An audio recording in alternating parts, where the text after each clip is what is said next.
तर 6,500 दिरहम आपला खर्च आहे आणि आपण किती कमवले? 20 बेडमधून 550 ने 11,000. 11,000 मायनस 6,500 दिरहम बरोबर 4,500.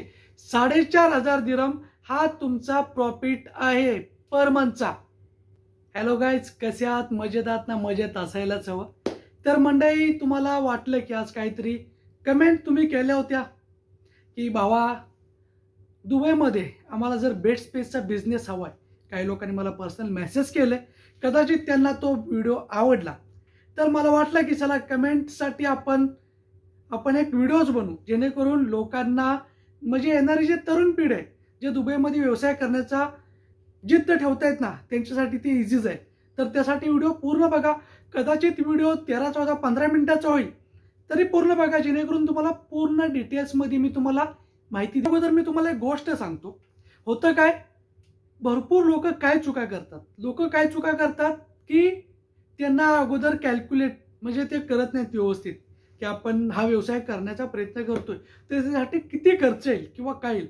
त्यांचं कॅल्क्युलेशन काय, अरे 10-15,000 दिरहम घालू, 10-15,000 घातले, प्रत्येक महिन्याला 4,000 दिरहम, 5,000 दिरहम प्रॉफिट, पैसाच पैसा, एरे पैसा, अशातलं त्यांचं कॅल्क्युलेशन असतं. परंतु मंडळी तसं काहीच नाहीये, सर्व त्याच्या अपोजिट आहे. आणि ते कसं अपोजिट आहे ते तुम्ही पूर्ण बघा. आजचा जो पूर्ण व्हिडिओ आहे ना, तो आपण कंटिन्यू फक्त 1 BHK अपार्टमेंट वरती आपण करतोय की जर तुम्ही 1 BHK अपार्टमेंट घेताय तर त्यासाठी तुम्हाला किती खर्च आहे, बाकी काय असतील गोष्टी त्यासाठी, आणि त्याच्यामध्ये तुम्ही किती प्रॉफिट करू शकता ह्याच्यावरती आपण करतोय. तर 1 BHK अपार्टमेंट तुम्ही जर घेतला तर त्याचा खर्च तुम्हाला येईल 40,000 दिरहम ते 50,000 दिरहमच्या मध्ये. तर आपण पकडू 40 पण नाही आणि 50 पण नाही, 45,000 दिरहम हा तुम्हाला त्या अपार्टमेंटचा खर्च आहे. जर तुम्ही 45 समजा आपण 50 पकडू या म्हणजे त्या गॅपमध्ये, तर तुम्हाला, आणि असं नाहीये दुबईमध्ये काय असतं, दुबईमध्ये असं तुम्ही बोलाल की मी महिन्याला पे करील, असं नाहीये. दुबईमध्ये चेकद्वारे केलं जातं. चेक म्हणजे काय, तुम्ही एकतर 6 चेक करा किंवा 4 चेक करा, ते डिपेंड तुमच्यावरती करतं. आपण 6 चेक करू, 6 चेकने जरी आपण पे केलं तर आपल्याला महिन्याला 8,000 दिरहम येऊ शकतो. त्याला म्हणजे कसं, मी 12 महिने बोलत नाही. समजा तुम्ही 6 चेक करताय तर 6 चेकचं काय होणार की 6 चेकनं तुम्ही हे केलं, डिवाइड केलं 50ला, तर काहीतरी 4,000 दिरहम होतो महिन्याचा रेंट. महिन्याचा रेंट 4,000, पण तुम्हाला करायचं काय, 6 महिन्यामध्येच द्यायचं आहे ते. मग तुमचे काय होणार की तुम्हाला 8,000 चेक करावं लागेल पे करण्यासाठी. तर आपण हे जे कॅल्क्युलेशन आहे ना, ते कॅल्क्युलेशन हे 50,000 दिरहम 1 वर्षाचा रेंट आपण पे करतो याच्या हिशोबाने करतोय. ओके, तर त्याच्यामध्ये समजा तुम्ही 6 चेक ऑलरेडी केले, सगळं झालं. होतं काय, तुम्ही डायरेक्ट जर मॅनेजमेंटमध्ये जर गेला ना, तरी ते बिल्डिंगचा ओनर वेगळा असतो आणि तिला मॅनेज करणारा वेगळा पर्सन असतो. तर त्या पर्सनसाठी तुम्हाला 5% द्यावा लागतो. 5% म्हणजे 5,000 दिरहम. काही वेळेस काय होतं, आपण ब्रोकरच्या थ्रू जातो, कारण आपण डायरेक्ट मॅनेजमेंटमध्ये कधी समजा रेफरन्स असेल तर जाऊ, रेफरन्स नसेल तर एजंट थ्रू जावं लागतं. आणि जर एजंट थ्रू गेलं तर त्या एजंटला सुद्धा द्यावे लागतात 5% म्हणजे 5,000 दिरहम. रूम आता आपली झाली, आपण रेंट वगैरे सर्व काही ठीकठाक सर्व काही पे केले, तर आता आपल्याला रूम भेटली की त्याला वॉटर कनेक्शन, इलेक्ट्रिसिटी कनेक्शन करावं लागतं. आणि ते करण्यासाठी देवा पे करावा लागतो. आणि देवा पे करण्यासाठी आपल्याला लागतात 2,130 दिरहम, 2,130 दिरहम. आता आपण 1 BHK घेतोय, तर 1 BHK घेतली, रूमला AC पाहिजे, तर AC समजा 2 AC घ्यावं लागतात. का तर एक लागेल आपल्या हॉलमध्ये आणि एक लागेल बेडरूममध्ये. 2 AC घेतले, 2 AC जे तुम्ही 1,200 दिरहम ते 1,250 दिरहमने जरी पकडले तरी 2 AC झाले 2,500 दिरहम. आपण रूम घेतले, इलेक्ट्रिक झालं कनेक्शन, वॉटर झालं. त्यानंतर काय होतं, आपल्याला रूमसाठी फ्रीज घ्यावी लागते, कारण दुबईमध्ये प्रत्येक रूममध्ये तुम्हाला फ्रीज हवीच. फ्रीज घ्यावी लागेल, फ्रीजसाठी लागतील 1,000 दिरहम.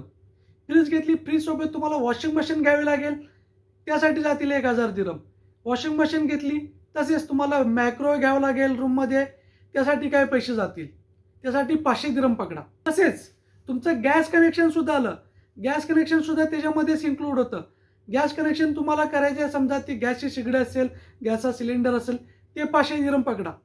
मंडळी मी जसं सांगतोय तसं कॅल्क्युलेट करत जा खाली, कारण मी एंड ऑफ द तुम्हाला मी राऊंड फिगर अमाऊंट देईल. मी सुद्धा कॅल्क्युलेट नाही केलेलं, मी फिक्स अमाऊंट दिलेली नाहीये.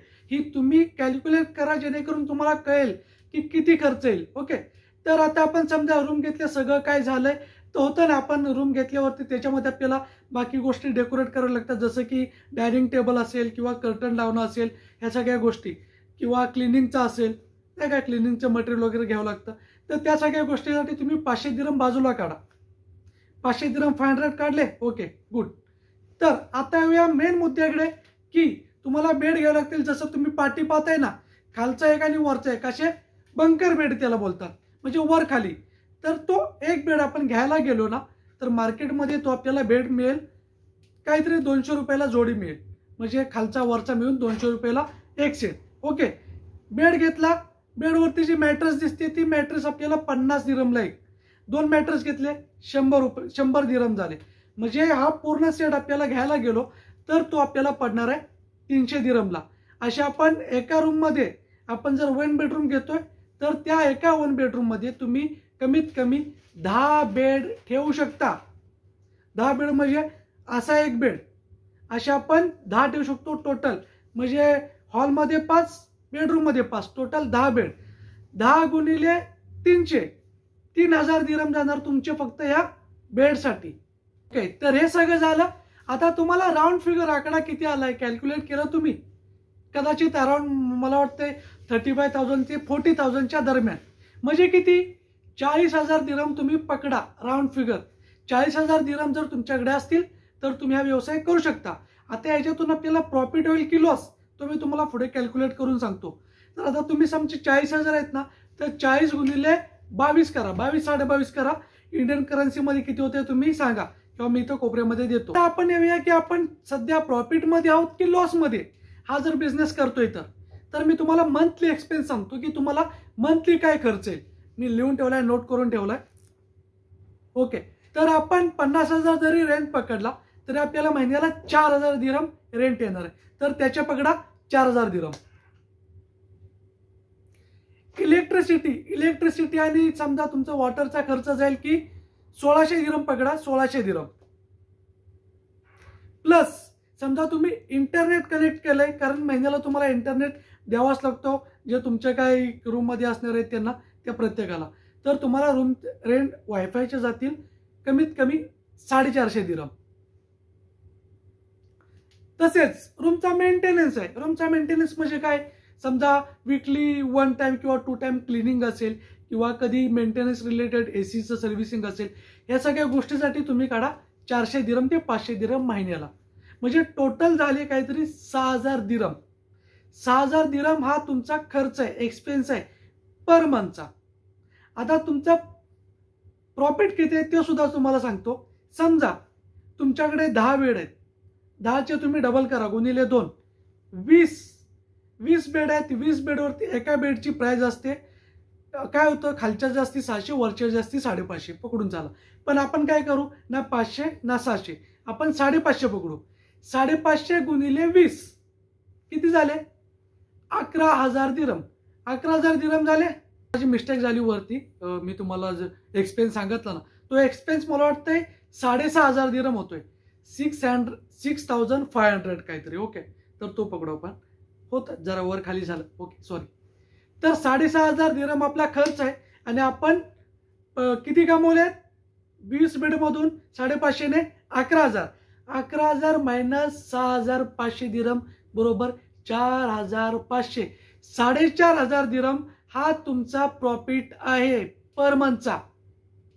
म्हणजे बघा म्हणजे तुम्ही काय केलं, तुम्ही 1 टाइम इन्व्हेस्टमेंट केली, तुमच्याकडे पैसे होते, तुम्ही इन्व्हेस्ट केले, आणि त्याच्यानंतर तुम्ही असं समजा, माझ्या आता फॉर एक्झाम्पल मी माझं सांगतो, माझ्याकडे समजा 8-9 लाख रुपये, 8-9 लाख आपले इंडियाचे आहेत रुपये, तर ते मी दुबईमध्ये आल्यावरती मी अशा प्रकारे इन्व्हेस्ट करू शकतो.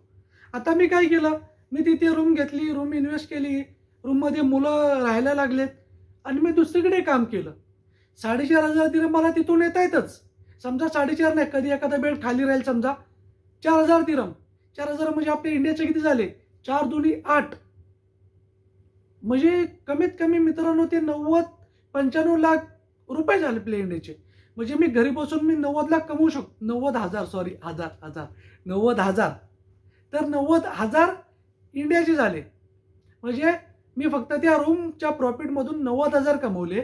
आणि समजा मी कुठेतरी काम केलं, तिथे मला समजा 50-60,000 रुपये पगार मिळाला आणि समजा त्यातला मी खर्च करून ते माझ्याकडे समजा 30,000 रुपये राहिले, तर कमीत कमी 1,20,000 1,30,000 रुपये आपण असे प्रॉफिट कमवू दुबईमध्ये राहून सुद्धा. आणि म्हणजे अशा बिझनेस आयडिया हे जे बांगलादेशचे लोक आहेत ना, बंगाली लोक, ते करतात. आणि माझ्या कॉन्टॅक्टमध्ये सुद्धा आहेत जे करतात. आता मी काही लोकांना बेडस्पेससाठी नंबर शेअर करतो, तो सुद्धा बांगलादेशचा आहे. तो सुद्धा हेच काम करतो. रूम घेतले त्याने, आता आमच्या कंपनीमध्ये काम करतो. तिकडे सुद्धा त्याचा पैसा इन्कम येते, इकडे सुद्धा इन्कम चालू आहे. म्हणजे आपण मेंटॅलिटी पाहिजे पैसा कमवण्याची. माझ्याकडे जर खरंच पैसाच ना, 100% मी इन्व्हेस्ट करतोय. कारण हा वन टाइम इन्व्हेस्ट आणि प्रॉफिट आहे.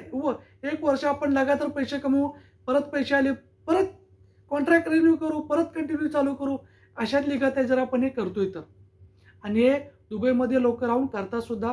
आणि हे चालतं. अलकुस, देरा, सोनापूर ह्या अशा 3 ठिकाणी हे भरपूर चालतं. बेडस्पेसची मजा बोलतो ना आपण तुम्हाला त्या गोष्टी.